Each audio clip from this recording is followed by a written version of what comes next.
implementing an elaborate drought mitigation plan that will guarantee continuity of supply and availability of affordable food commodities for all households.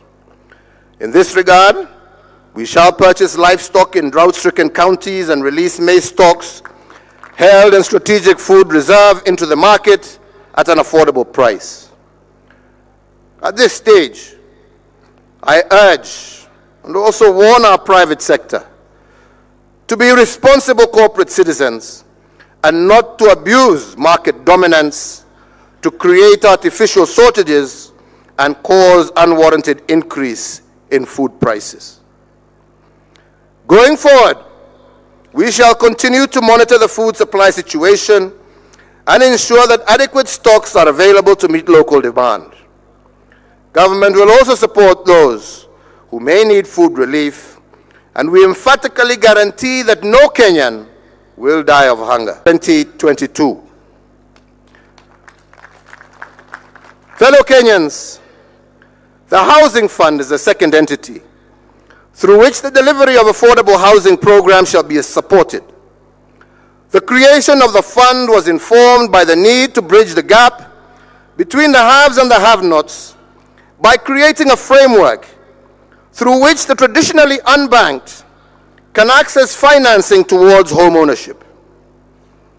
Unfortunately, the implementation of the Housing Fund levy as a mandatory contribution for both employees and employers has at every turn been fraught with legal hurdles and obstacles.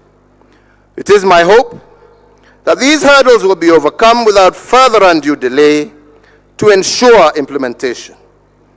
This will allow all Kenyans who wish to take advantage of this life-changing initiative to realize their dream of owning a modern, decent home in a rent-to-own purchase arrangement. Already, as we speak, over 216,000 Kenyans have demonstrated their confidence in the affordable housing program by registering with the Boma Yangu initiative.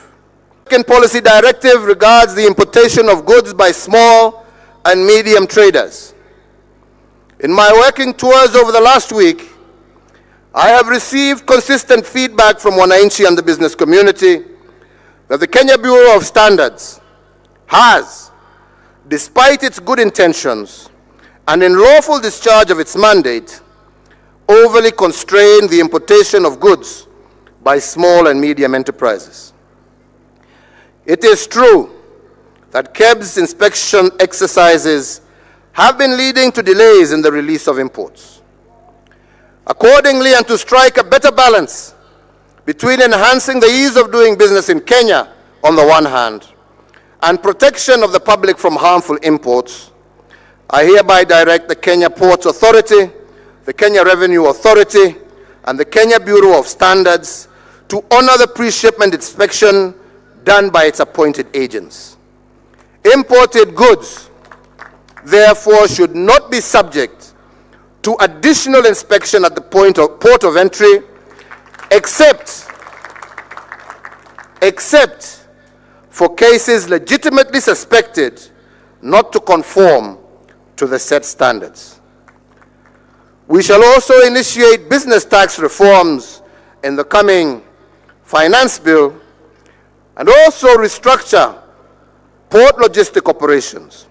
And all efforts will be made to guarantee the predictability. As you are aware, the government is the largest consumer of goods and services in our economy. Many small businesses are built to service this demand. Unfortunately, pending payments have negatively affected many businesses, particularly those whose bulk of capital is now locked in non-payment. This has also reduced overall spending and business activity in our economy. To alleviate this situation, I hereby direct that all accounting officers pay and settle all pending bills that do not have audit queries on or before the end of the current financial year, 30th June 2019. Further, I direct that the National Treasury, to secure full compliance of this directive, And at the same time, I also call upon our county governments to follow suit. Going forward and in line with our policy to promote the local industry and enterprise by Kenya Build Kenya, I direct that all payments for supplies made to national and county governments be processed and made promptly and on a priority basis. Excellency, the Central Bank of Kenya has now completed the process of producing the new generation banknotes in accordance with the Constitution and all applicable laws. I confirm, Your Excellency, that the new generation banknotes were issued yesterday, May 31, 2019, by a Gazette notice. They are now legal tender. A few words on the new banknotes are in order. The new banknotes bear a significant aspect of our nation, and like the coins, will serve as a means of passing knowledge and conserving culture and promoting our global uniqueness. All banknotes bear the image of Kenyatta International Convention Center, one of the most iconic and recognizable landmarks in our country. The banknotes also embody each of the big five: Nyati, Chui, Kifaru, Simba, and Ndovu. Each banknote has a unique theme to show the richness of our people and nature in our beautiful Kenya. For the 50 shillings, we have green energy, 100 shillings agriculture, 200 shillings social services, 500 shillings tourism, and 1,000 shillings governance. These are the drivers of a newly reborn and prosperous Kenya. Additionally, for the first time, the new banknotes bear features that make them more accessible to the visually impaired members of our society. In the coming days, the Central Bank will roll out an awareness campaign to educate the public on the features of the new banknotes. Your Excellency, the new banknotes will circulate alongside those previously issued but not withdrawn. However, we have assessed the grave concern that our large banknotes, particularly the older 1,000 shillings series, they are being used for illicit financial flows in Kenya and also other countries in the region. Most recently, we have seen the emergence of some counterfeits. These are grave concerns that would jeopardize proper transactions and the conduct of commerce in our currency. To deal conclusively with these concerns, all the older 1,000 shilling series shall be withdrawn.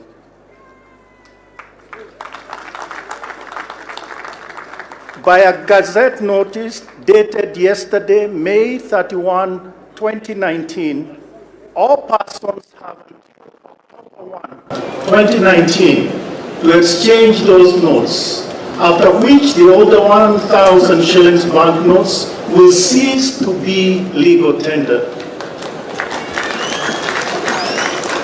More details about this will be provided. Finally, let me thank all Kenyans for their patience with us, their contributions in the design of these new banknotes, and their support of the Central Bank as we seek to discharge our mandate. The launch of the new generation banknotes at the Madaraka Day celebrations underscores that the history of the Central Bank is intertwined with the history of our country. Your Excellency, it's now my distinct honor and privilege, and it gives me great pleasure to request you to unveil the new generation banknotes of the Republic of Kenya.